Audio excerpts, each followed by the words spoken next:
ನಮಸ್ಕಾರ ಕರ್ನಾಟಕ.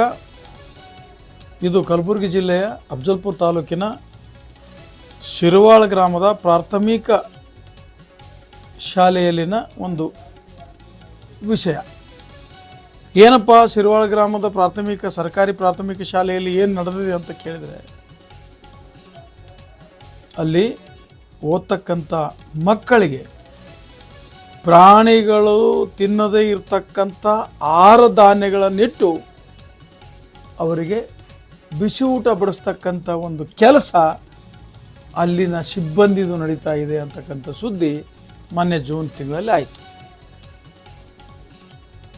ಇಲ್ಲಿಯವರೆಗೂ ಕೂಡ ಆ ಶಾಲೆಗೆ ಬಿಸಿ ಊಟ ಅಧಿಕಾರಿಗಳು, CRC, BRC, BO ಇವರು ಯಾರೂ ಯಾಕೆ ವಿಸಿಟ್ ಮಾಡಲಿಲ್ಲ? ತಾಲೂಕಾ ಪಂಚಾಯತಿ ಅವರು ಯಾಕೆ ವಿಸಿಟ್ ಮಾಡಲಿಲ್ಲ? ಅಂಥ ಹುಳುವಿಂದ ತುಂಬಿದ ಅಂಥ ಗೊಂಡಳೆಯಾಗಿರ್ತಕ್ಕಂಥ ಅಕ್ಕಿ ಆಹಾರ ಧಾನ್ಯವನ್ನು ಇವರು ತಮ್ಮ ಮನೆಯಲ್ಲಿಯೇ ಅದೇ ಥರ ಇಟ್ಕೊಳ್ತಾರ?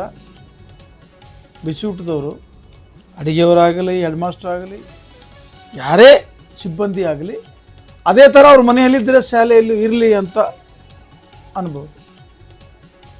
ಸುಮಾರು ಮಾರ್ಚ್ ತಿಂಗಳಲ್ಲಿ ಪೂರೈಕೆ ಆಗಿರ್ತಕ್ಕಂಥ ಆಹಾರ ಧಾನ್ಯವನ್ನು ಬಳಸಿ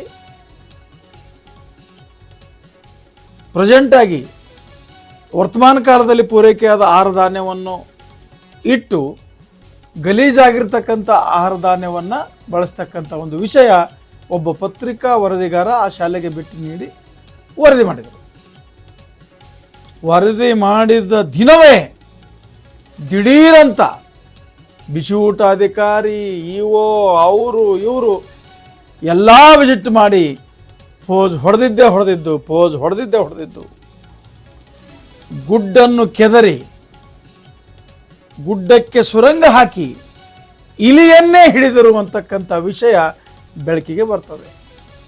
ಇಲ್ಲಿಯವರೆಗೂ ಯಾವ ಅಧಿಕಾರಿಗಳು ಏನು ಕ್ರಮ ತೆಗೆದುಕೊಂಡಿದ್ದೀರಿ, ಯಾರಿಗೆ ನೋಟಿಸ್ ಜಾರಿ ಮಾಡಿದಿರಿ, ಇಲ್ಲಿಯವರೆಗೂ ಬಹಿರಂಗಪಡಿಸಿಲ್ಲ. ಈ ಒಂದು ಶಿರವಾಳದ ಬಿಸಿ ಊಟದಲ್ಲಿ ಯಾರ್ಯಾರ ಕೈವಾಡಿದೆ, ಯಾರ್ಯಾರು ಏನು ಮಾಡ್ತಾ ಇದ್ದಾರೆ, ಯಾರ ಮೇಲೆ ಯಾರು ಎಗರಾಡ್ತಾ ಇದ್ದಾರೆ, ಬಾಟಮಿಂದ ಟಾಪ್ ಅವರಿಗೆ ಅಧಿಕಾರಿಗಳು ಏನೇನು ಮಾಡ್ತಾರೆ ಅಂತಕ್ಕಂಥ ವಿಷಯವನ್ನು ನಾನು ಪಾರ್ಟ್ 2ದಲ್ಲಿ ತಮ್ಮ ಎದುರಿಗೆ ಬರ್ತೇನೆ. ಒಂದು ಮಾತು ಹೇಳಲು ಇಷ್ಟಪಡ್ತೇನೆ. ಎಲ್ಲರೂ ಸೇರಿ ಯಾರದೋ ದುಡ್ಡು ಯಲ್ಲಮ್ಮನ ಜಾತ್ರೆ ಇಲ್ಲಿ ನಡೀತಾ ಇದೆ, ಮಕ್ಕಳ ಬಾಯಿಗೆ ಪಕ್ಕಾ ಮಣ್ಣು ಹಾಕ್ತಾ ಇದ್ದಾರೆ ಅಂತಕ್ಕಂಥ ವಿಷಯವನ್ನು ಮುಂದಿನ ಸಂಚಿಕೆಯಲ್ಲಿ ತಮ್ಮ ಎದುರಿಗೆ ತರ್ತೇನೆ. ನಮಸ್ಕಾರ.